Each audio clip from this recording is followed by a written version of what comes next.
Nama saya Viola Polna Putri dengan NIM 502023274. Baik, di sini saya akan memaparkan materi saya yang berjudul Keseimbangan Penegakan Hukum vs HAM, Penerapan Asas Non-Retroaktif vs Penindakan Terorisme. Baik, di sini saya akan memulai dari pembahasan yaitu bab 1, pendahuluan. Terorisme merupakan kejahatan luar biasa yang mengancam keamanan negara, menimbulkan korban jiwa, dan menciptakan ketakutan massal. Karena sifatnya yang terorganisir dan berbahaya, negara wajib melakukan penindakan cepat dan tegas untuk mencegah serangan dan menjaga stabilitas nasional. Namun, upaya pemberantasan terorisme sering memunculkan persoalan terkait perlindungan HAM, khususnya asas non-retroaktif yang melarang penerapan aturan pidana secara surut. Keamanan publik tidak boleh dijadikan alasan untuk mengabaikan prinsip dasar hukum tersebut.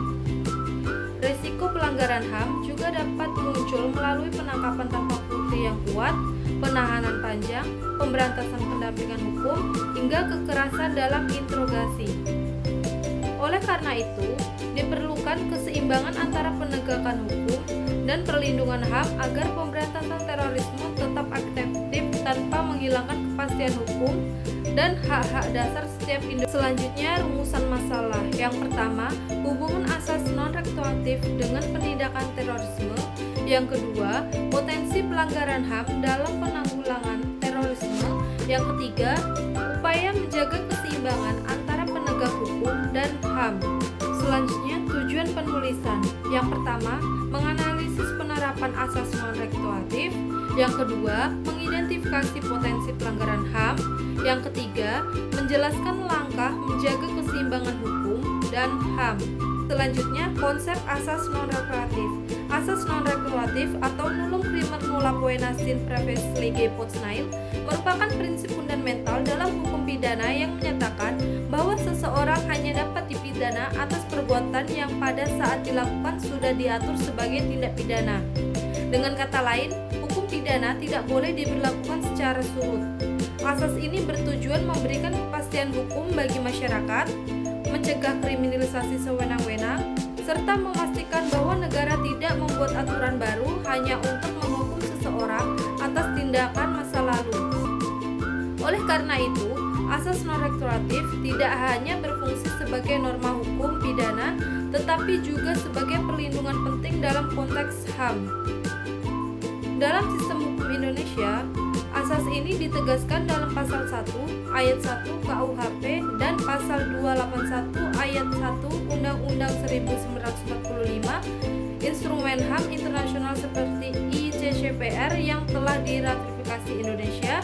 Melalui asas ini, hukum pidana dituntut bersifat konservatif, yaitu mengatur ke depan, bukan ke belakang. Prinsip ini hanya batas agar penegak hukum tetap berjalan secara adil, transparan, dan tidak berubah menjadi tindak represif negara terhadap warga negara. Selanjutnya, karakteristik dan penindakan terorisme. Terorisme digolongkan sebagai extraordinary crime karena menimbulkan kerusakan fisik sekaligus ketakutan massal untuk menekan negara dan masyarakat. Aksinya bersifat terencana, terorganisir, berideologi radikal, dan sering terhubung dengan jaringan internasional serta pendanaan global. Karakteristik ini menuntut negara melakukan penindakan yang cepat dan tegas.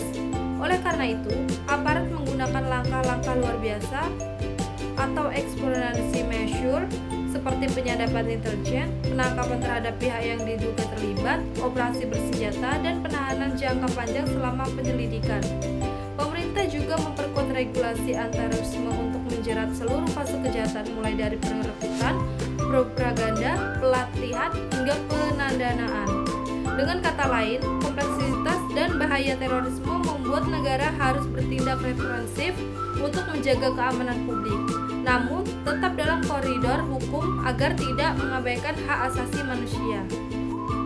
Konsekuensi ketidakseimbangan. ketidakseimbangan antara penegakan hukum dan perlindungan HAM dapat berdampak negatif bagi negara. Jika penindakan terorisme terlalu mengutamakan keamanan tanpa memperhatikan HAM, hukum menjadi represif, muncul penyalahgunaan kewenangan, dan kepercayaan publik dapat menurun bahkan memicu radikalisasi baru. Sebaliknya, jika negara terlalu menekankan perlindungan HAM tanpa tindakan tegas, efektivitas pemberantasan terorisme melemah sehingga ancaman terhadap keselamatan masyarakat dan stabilitas nasional semakin besar. Karena itu, keseimbangan diperlukan agar negara tetap tegas menindak terorisme tetapi tetap menghormati prinsip-prinsip HAM. Selanjutnya, kesimpulan. Terorisme sebagai extraordinary crime membutuhkan penindakan yang cepat dan tegas untuk melindungi masyarakat dan menjaga keamanan nasional. Namun, upaya pemberantasan terorisme harus tetap berada dalam koridor hukum dan menghormati HAM, terutama asas non-retroaktif yang melarang penerapan aturan pidana secara surut. Penegakan hukum yang dapat mengabaikan HAM menjadi represif dan menurunkan kepercayaan publik. Sedangkan penegakan yang terlalu permisif melemahkan kemampuan negara mencegah serangan. Karena itu, keberhasilan pemberantasan terorisme ditentukan oleh kemampuan negara menindak tegas pelaku sekaligus tetap menjunjung prinsip-prinsip HAM. Yang terakhir, saran. Yang pertama, pemerintah perlu memperkuat regulasi antara terorisme secara proaktif, yaitu berlaku ke depan dan tidak digunakan untuk menjerat perbuatan masa lalu, agar asas non-retroaktif tetap dihormati serta tercipta kepastian hukum bagi semua warga negara. Yang kedua, aparat penegak hukum harus meningkatkan profesionalisme dalam penyelidikan dan penangkapan dengan menghindari kekerasan, penyiksaan, dan penyalahgunaan kewenangan, serta mengutamakan pembuktian yang objektif dan prosedural. Ketiga, pengawasan internal dan eksternal perlu diperkuat, baik melalui lembaga peradilan, Komnas HAM, maupun mekanisme publik untuk memastikan bahwa tindakan penindakan dilakukan transparan dan akuntabel. Keempat, pendekatan pencegahan dan deradikalisasi perlu diperluas melalui pendidikan, integrasi sosial, rehabilitasi narapidana terorisme, dan deteksi dini agar akar ideologi kekerasan dapat diatasi secara jangka panjang. Kelima, masyarakat perlu dilibatkan dalam menjaga keamanan, terutama melalui pemahaman bahayanya radikalisme dan pelaporan aktivitas mencurigakan tanpa melakukan stigma atau diskriminasi terhadap kelompok tertentu. Cukup sekian presentasi dari saya akhiri. Wabillahi taufiq walhidayah. Wassalamualaikum warahmatullahi wabarakatuh.